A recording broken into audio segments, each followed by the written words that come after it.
di 2025 untuk bedah plastik itu paling banyak itu tindakannya salah satunya adalah thread facelift, itu kedua setelah liposuction. Teman-teman sekalian pasti sudah tahu saat kita muda itu wajah kita bentuknya seperti segitiga terbalik, masih kencang. Sejak usia mulai masuk usia 30 itu mulai agak sedikit kotak mengendur. Rata-rata kita bisa melihat aging itu permulaan di angka 30-an, mulai dari ada tear through, mulai dari ada garis smile. Kemudian saat memasuki usia 40, 50, dan 60, bentuk wajah kita malah menjadi seperti segitiga terbalik.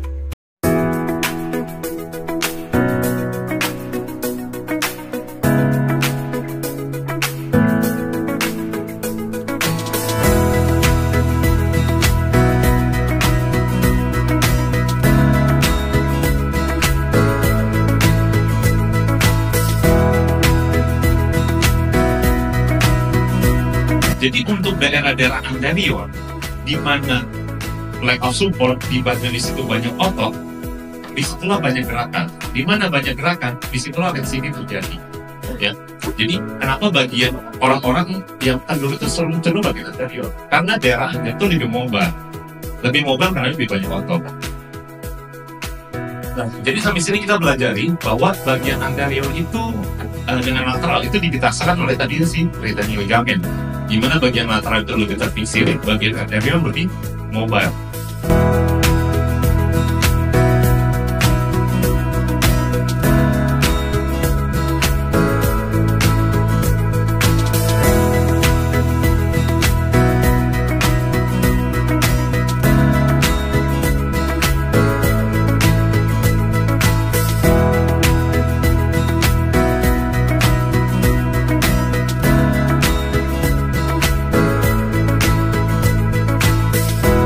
Masih usia 38, tapi karena berat badan turun banyak jadi lebih cenderung sagging. Ini usia 60 yang kita lakukan selain facelift, big plane, juga blepharoplasty.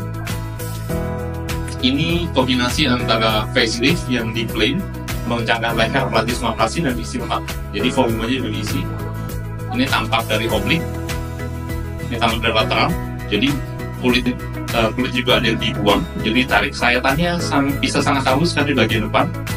Nah, ini bagian leher dincatkan, ini bagian pasien lain, jadi dilakukan di plane facelift, buffer fat removal, dan periorbital rejuvenation. Ini tampak dari samping. Ini bagian depan juga lakukan facelift dan fat grafting. Nah, untuk kesimpulannya apa? Facelift ini untuk yang saggingnya minimal, sifatnya minim-invasif, downtown cepat, koreksinya cepat, tapi koreksinya tidak bisa signifikan, ya, tetap harus melihat. Jadi kalau yang saggingnya ringan, sedang itu masih bisa. Tapi short durability, karena ada efek swelling effect tadi. Dan skarnya sangat minimal. Dan bisa dikerjakan oleh teman-teman semua. Tapi kalau facelift itu untuk lebih silver sagging, heavy face, dan prosedurnya lebih besar dan ada downtime. Koreksinya bisa lebih baik, durabilitas lebih lama, tapi resiko operasi juga tetap ada.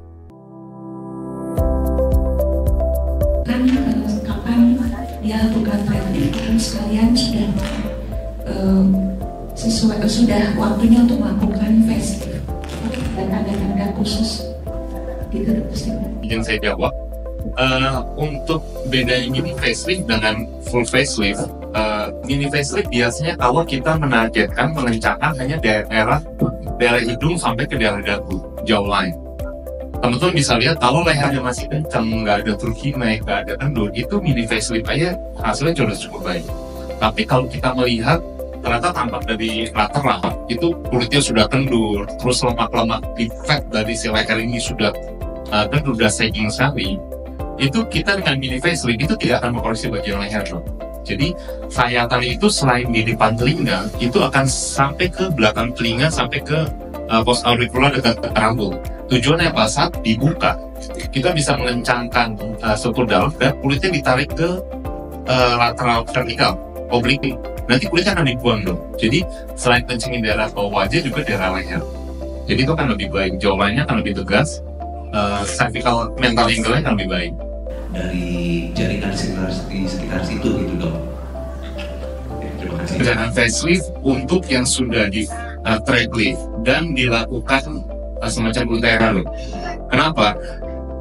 Saat sudah dilakukan tadi, itu jaringan saat kita membebasin sismas itu udah lengket tuh. Jadi biasanya waktu tadi kan saya sempat ada lihat kan ada yang bagian deep plate-nya potensial space.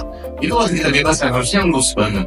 Tapi pada saat pasien sudah di ultera, udah di trade, tapi trade-nya tidak menyasar subkutan aja, menyasar sampai sismas, itu kan pasti ada perlukaan loh.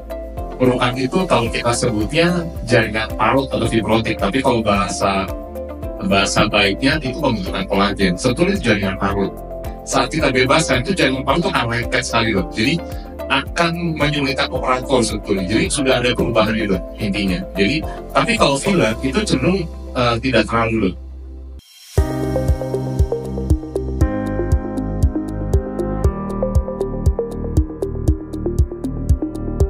Halo sahabat Nation, apa kabar? Pada kesempatan kali ini saya Dr. Steven Armada diundang oleh acara Indak West Java untuk berbicara mengenai thread lift dan facelift. Jadi untuk teman-teman yang merasa wajahnya sudah mulai kendur, itu bisa kita akan analisa apakah cocok untuk melakukan thread lift saja atau memang sudah harus facelift. Sampai ketemu nanti di Klinik Clinician.